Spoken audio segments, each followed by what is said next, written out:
peacocks here on this place one day. 400 peacocks. What was you doing with so many of them? Don't mind me Raising asking. them, selling them. Really? I Are they sold good them. eating? No. Well, then Too high to eat. why's people want the things for then? I don't know. Because they're pretty. Whenever they fluff out, you ever see? Yeah, I'm pretty sure you've seen them fluff out. They'll fluff out Heck. what 12, 15 foot, won't they? Shoot, yeah. Shoot, The full-grown ones. I had some jolly greens, and I sold them highs anywhere from $600 to $700 a piece. Good God. I give highs $400 a piece for them too. Good God. I sold so many over in Arkansas. I filled that country up with peacocks in Arkansas. They loud, ain't they? Yeah. I sold eggs for $50 a piece. Really. And that was back then prices. Mm-hmm. That ain't today's prices, is it? No, they probably Add another couple $100 to it, huh? An egg add another $25 to $50 to it. Edwina. Edwina. Edwina is that woman's name. Right. Yeah, I went to school with her. Edwina. She was a little bit different. I mean, whenever I went to school with her, she was different, and she always kind of looked at me because I knew her brother, tall guy, Steve Dawson. They was a Dawson. I knew their father and mother, Mary, and her father done a lot of mechanic work and stuff over there. But whenever both of them basically gave up the property, I guess that's whenever Awena took it over. But I never would have thought that Awena would have ever gotten involved in an occultist type group of people out there called the Wiccans. I never would have thought that in a million years. Like I said, I went to school with her, and I knew that she was a bit different because she would always, me and her really never did have what you would call a bonding relationship, but I did have a bonding relationship with her father and her mother, with them living probably less than a quarter of a mile. I lived less than a quarter of a mile away from that castle. Yeah. And I thought the world of Mary and her mother too. I mean, her mother and father too, until he died. But for her to get mixed up with that group of people over there, I just don't even have words for that. Reason they built that house like that, her husband was in the army over Iraq, Iran, Desert Storm, Desert Shield. Germany, I think, where he was at over there, and they seen a house over there like that. That's how they seen that castle. Uh-huh. And he built that house like that one they had over there. Oh, heck. You ever see all those gargoyles they got around there? Uh-huh. Well, I've been to her house. Edwina's been out here, I don't know, at the time. Well, you know she's dead, right? Huh? You know she's passed away, right? Huh. Oh, yes. I sure didn't. Yeah, she passed away, man. Did Colby get her? No, Colby didn't get her. She was a little on the heavy side, and she was having problems like all of us towards controlling her weight, and she had one of those philosophy done where they sewed part of your swallowing tube that goes down into your stomach, where they sewed part of that up, and I guess it didn't take well. She started having infections out of it, and the next thing you know, it basically got to the point that it basically took her out. I know when she was I think, if I'm not mistaken, she's been gone now. My brother died in 2017, which is going on 5 years now. If I'm not mistaken, she's been gone either 2018 or 2019. She died after my brother did, a year or two after my brother died. Yeah, it's been probably, since we've been out there, it's probably been good 4 or 5 years. 7 years. I don't know nothing about him. I don't know where he come from. I think he's originally from up around Union City somewhere, the way I Yeah, he understood it. still works. Huh? He still works up there where Goodyear was. He don't know more. He don't. No. Not that I'm aware of. I see every time I drive by there, morning, noon, and night, he's got two vehicles sitting there. Well, now he was getting about ready to retire at one time. That's probably what he's He said doing he then. didn't have too many. Last time I seen Ed Buena, uh, they was still having a flea market over Trenton. Okay. She was set up over there. That's the Okay. last time I seen her. Her and some young boy would set up with her. He made knives out of railroad arms, them spikes. Uh-huh. He made knives out of railroad spikes. I never did have nothing bad to say about none of them. I mean, as far as I'm concerned, they never did. They never did do me wrong Shoot, it in ain't the no telling community. how many $1,000 worth of peacocks she bought off of me. Are you serious? What was she doing with them? She was raising them. She was reselling them herself. Oh, she was. Yeah. Somebody told me one time that they was worshiping them peacocks out there. Yeah. She was selling. She made good money off of them too. Did she? Yeah. Now, I sold her one pair of Java greens. Java greens. Yeah, Java green. Java greens. Java, as in J. Java green. They kind of favored you Indian blues just a little, but they was green where the Indian Okay. blue was blue. Yeah. Yeah. And they had a big yellow spot. I've seen them. I've seen them. That's the highest priced peacock it is. It is. Yeah. And what do they average? Anywhere from 5, 6 to 1,000, maybe more. For one bird? One What's the bird. life expectancy out of them? Because I know you can get a parrot or something like that. Some of them birds will outlive you. Yeah. Some of them birds will. I don't know about a peacock. I'm pretty sure peacock ain't got a life expectancy, nothing like a parrot. Well, they'll live a long time. Will they? Something don't kill it. 25, 30 years? I mean, they'll roost in that tree right yonder in 20 below zero. They will. Are they kind of like a guinea? Are they good for like a Or they'll let like you. like a yard dog or something? The Mm-hmm. alarm system. They'll let you know if somebody is around that ain't supposed to be there. Sound just like a car horn blowing. Really? The way they honk. Is that what they're supposed to be famous for? Yeah.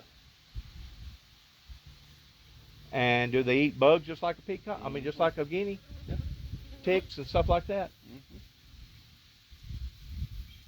And roam as bad as a guinea does. I'll be here 1 minute, he'll be over there in your neighbor's yard. And they'll be up there on top of the hill or something. They don't stay long. But if you raise him right there in that barn, that's where he's going. At night time, he's going to be there. He knows where his home is, don't he?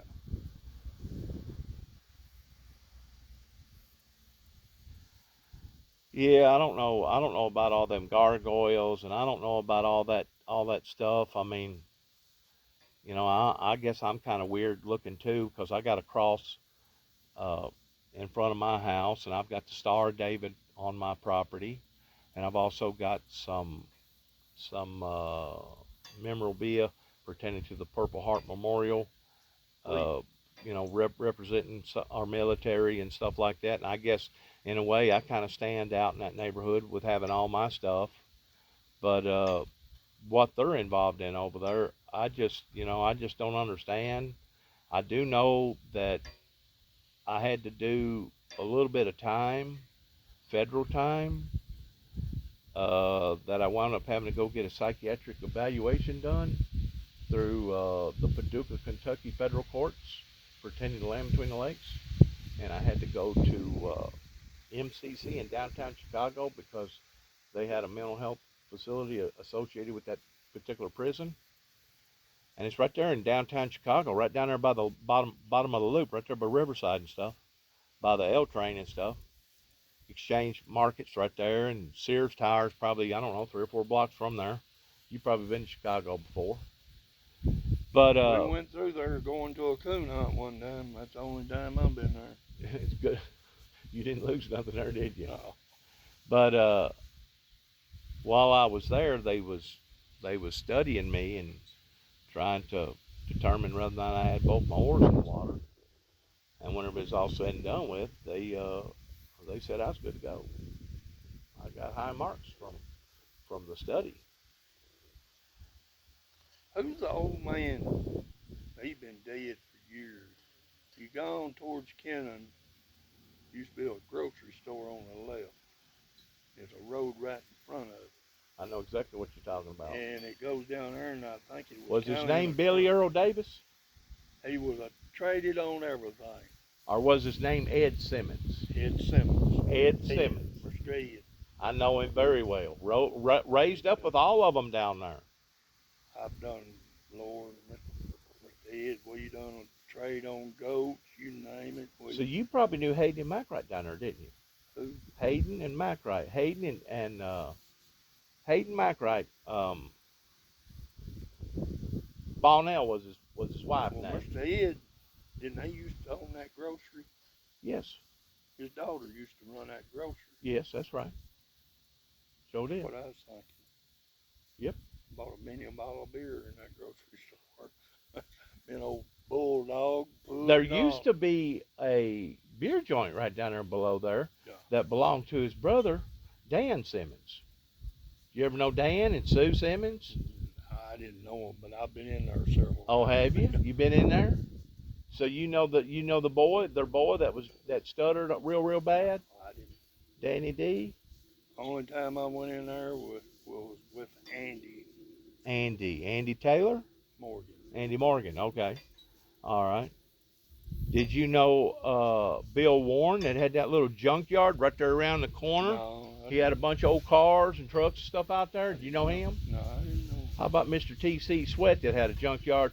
What you had to do is turn right, go by Alamo Baptist Church like going to Reeves, and he had a junkyard back over the right-hand side. I didn't know none of that.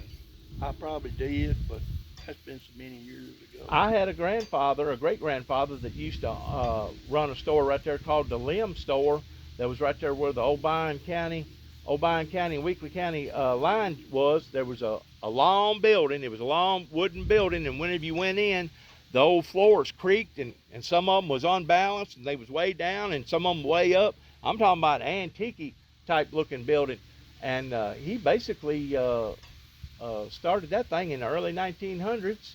Shoot, me and Andy and Jerry all get together, and you know that's where we'd wind up at. Oh, Jerry was a corker. Y'all wasn't the ones down there coon hunting one night. One of them old boys down there had looked like Martians down there, and a bunch of them down there shot at them, was you? You never did get involved in none of that? No. Who was that? Burton Sipes? You know Burton? I don't know. I don't even remember that. But me and Jerry and Pud and Andy always, and Bulldog, boy, they call Bulldog. Mostly it was me and Andy and Bulldog run around together.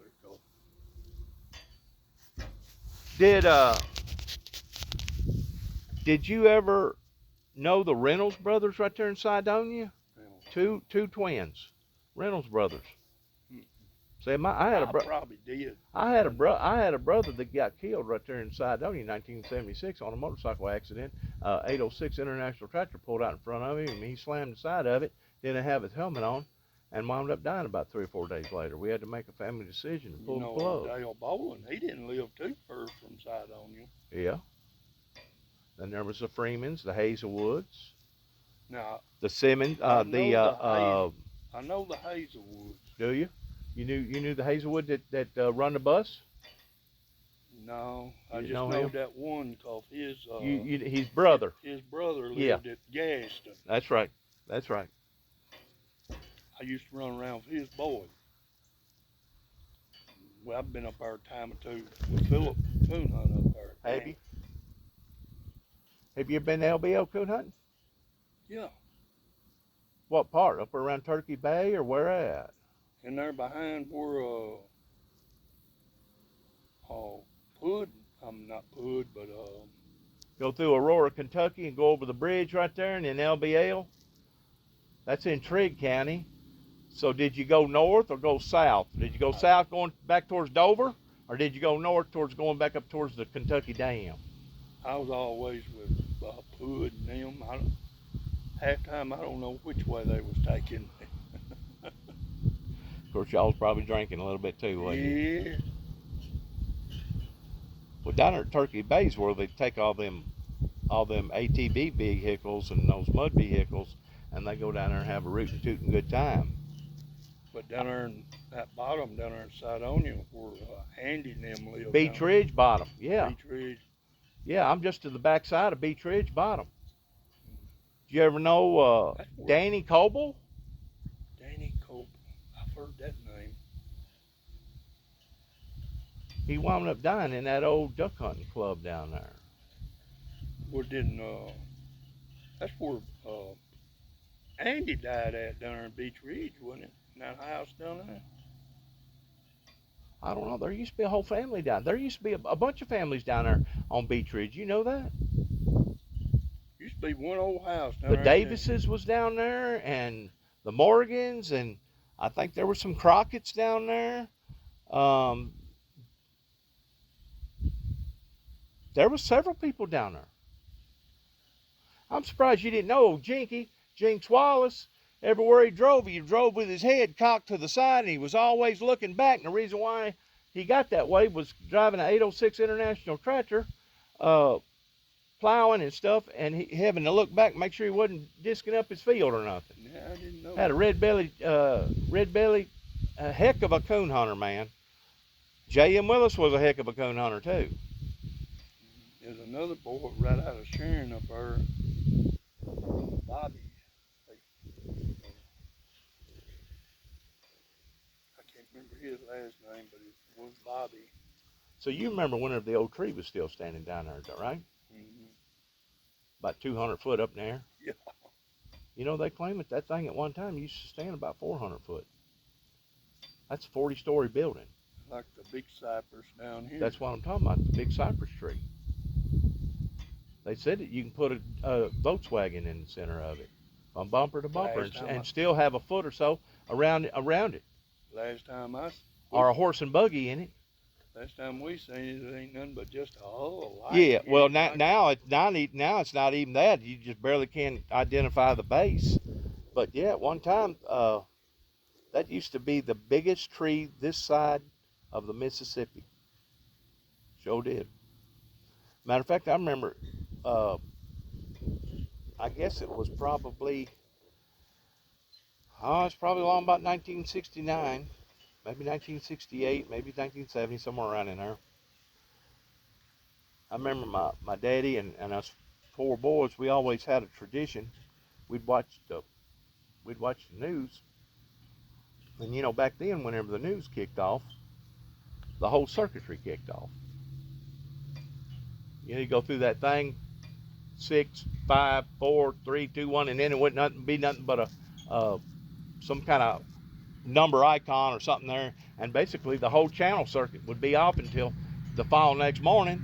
And we'd always go out there and take a leak off the front porch. And I remember my brother was out there taking a leak, and he come back and he said, "Y'all need to come out here.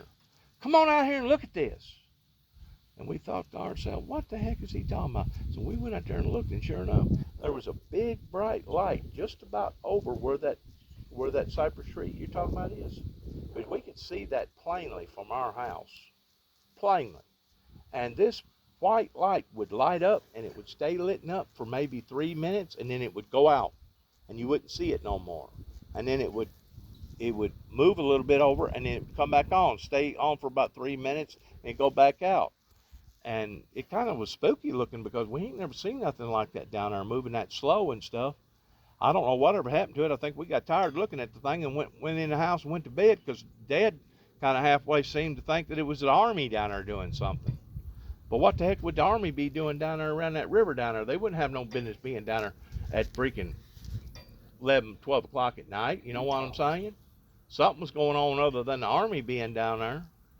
Or I think it was. I think we was looking at something that was unidentified myself, because we all seen it. Every one of us seen it. Now, I do know this, that at one time, I don't know how much tracking you've done down there on Beach Ridge, but at one time in the late 60s, early 70s, there was a couple panthers down there. And you could hear them at night. They would cry out just like a woman screaming. And I'd ask my dad, I said, Daddy, how come they cry like that? He said, because they're trying to attract their prey. He said, their cry is so that whenever you hear them, you'll think that somebody's in trouble. And if you ever sneak up on one of them and you ain't got the proper knowledge towards how to take care of yourself, you liable to wind up dead. I didn't know that they had a cry like that. It sounded just like a woman screaming. Have you ever heard anything like that out in the woods? I've heard them holler. Have you? Bobcat, mountain lion, everything else. I've heard them. Have you ever done any hunting up in the East Tennessee pertaining to the little bears up there? No, but we always went to out in Oklahoma and places like that. Did you? I've been out there a bunch of times with Glenn and Dale. You have. They go out there and buy them dogs, drop off. They drop off either running a cat or a bear or something and stop and trail coon. Well, will a Bluetick, will it hunt that too? Yeah. It will. Any of them are hunting. It will. That guy get mad at them because they quit that track and trail coon. He gets shit of them. Yeah, if they didn't coon right, huh? If they treed something wasn't supposed to be treeing, they got shit of them, didn't they? Glenn and that guy at Memphis, Jarvis Humphrey, they go buy all them dogs. Boy, They bring them back up that here. used to be a circuit, didn't it? My God, if you had a good freaking blue hound or a good tick dog, blue tick dog, or some of them other dogs, and if it had a good beller on it, I guess you could get a couple $1,000 for a dog, couldn't you? Shoot, I've seen when that little old restaurant was down here out of Bradford. We were down there one night. Mr. Reuben White had a black and tan. They about to choke that dog to death. And Jarvis was wanting to buy him. Reuben didn't want to sell. Reuben White. I know a Reuben Baker. His name's Gary Baker. This guy's named Reuben White. Okay. Did he wind up selling him that night? Yeah. For how much? $5,000. $5,000. And they turned around and sold the other black and tan to a guy at Alamo for $10,000. For $10,000. He said his family at Alamo bought old Deacon for $10,000. How can a dog be worth that kind of money? I've seen them sell $60,000, $80,000. How can a dog be worth that kind of money? Easy. Good coon dog. Worth the weight in gold, huh? Really?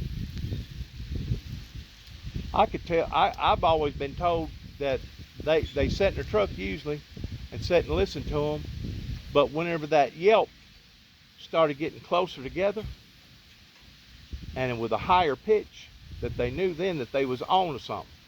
But then whenever they treated, that's whenever they went into that long sound. And they cut it down to a chop. And that's whenever they knew to get out of the truck and let's go walking, boys. He done got something.